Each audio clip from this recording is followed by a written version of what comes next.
એ વાત સાચી છે કે ગુજરાતમાં ભૂતકાળમાં બધા મુખ્યમંત્રીઓ ડાંગ જેટલી વખત ગયા હશે એના કરતા વધારે વખત હું ગયો છું. કોઈને પ્રશ્ન પૂછે સ્વાભાવિક છે, જે કામ કરે ને એને સમયનો પ્રશ્ન જ નથી હોતો, જે ન કરે ને એને સમયના પ્રોબ્લેમ હોય છે.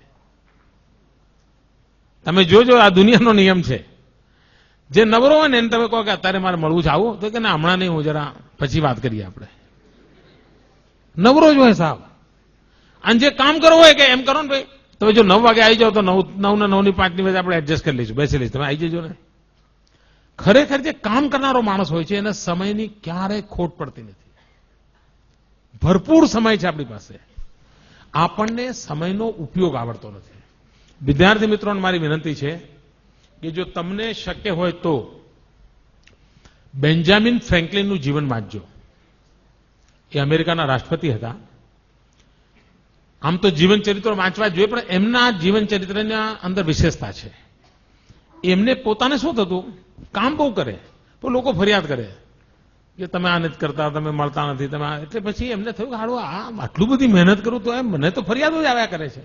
એટલે એમણે અભ્યાસ ચાલુ કર્યો પોતાનો અને એક ડાયરી બનાવી અને એમાં એમણે લખ્યું, ભાઈ કરવા જેવા કામો કેટલા કર્યા, ન કરવા જેવા કામો કેટલા કર્યા, ન કરું તો ચાલે એવા કામ કેટલા કર્યા, કરીએ તો એ ઠીક ને ના કરીએ તો ઠીક એવા કામ કેટલા કર્યા. અને પછી ટીકમાર્ક કરવા માંડ્યા. સોમવારે જેટલા કામ કર્યા બધું ટીકમાર્ક કરે. મંગળ અઠવાડિયા પછી એમણે જોયું કે કરવા જેવા કામ ઓછામાં ઓછા કર્યા હતા અને ન કરું તો ચાલે એવા બધા જ કર્યા હતા. કારણ આપણને જ ખબર નથી હોતી કે હું આ ન કરું તો ચાલે ભાઈ પછી કરી જવાય તો ને, પણ આપણે નક્કી નથી કરતા, પ્રાયોરિટી નક્કી નથી કરતા.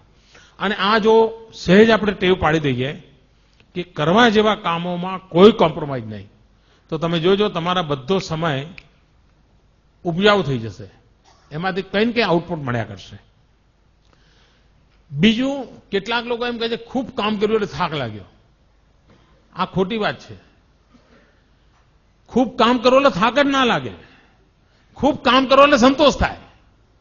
તમને સાહેબે હોમવર્ક આપ્યું હોય, વધારે આપ્યું હોય, પણ જો પૂરું કરો એટલે કેવું હાશ એવું થાય છે કે નહીં?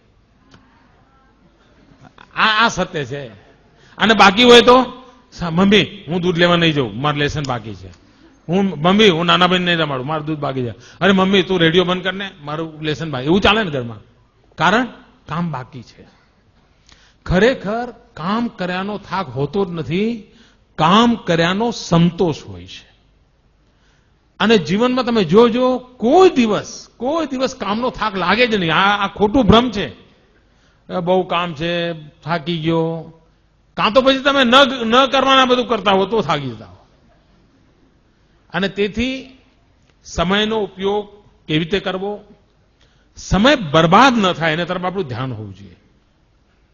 મને યાદ છે એકવાર હું કેકા શાસ્ત્રીજી, તમે નામ સાંભળ્યું હશે, બહુ જ મોટા આ રાજ્યના ખૂબ મોટા વિદ્વાન, એમની સાથે એકવાર હું પ્રવાસમાં ગયેલો અને લગભગ 10 દિવસનો મારો પ્રવાસ હતો.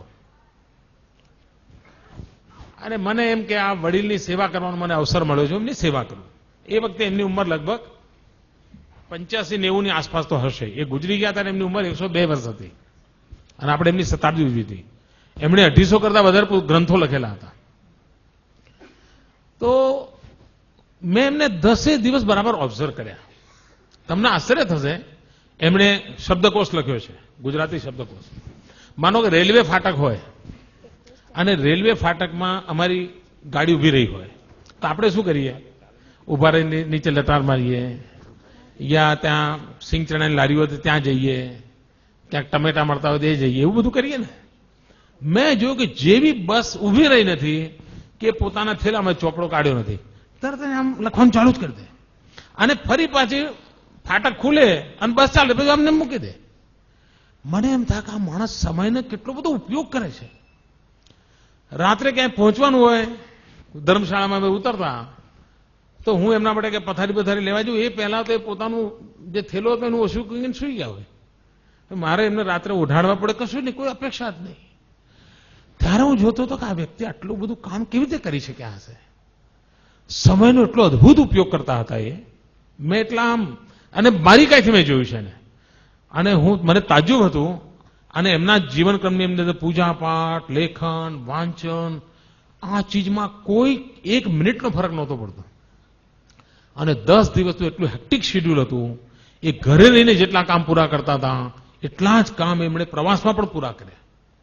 એટલે મારા મન પર એની અસર હતી. અને 85-90 વર્ષની ઉંમર. આપણા ઘરમાં આપણા દાદાજી 85-90 વર્ષના હોય તો શું કરતા હોય તમને ખબર છે ને?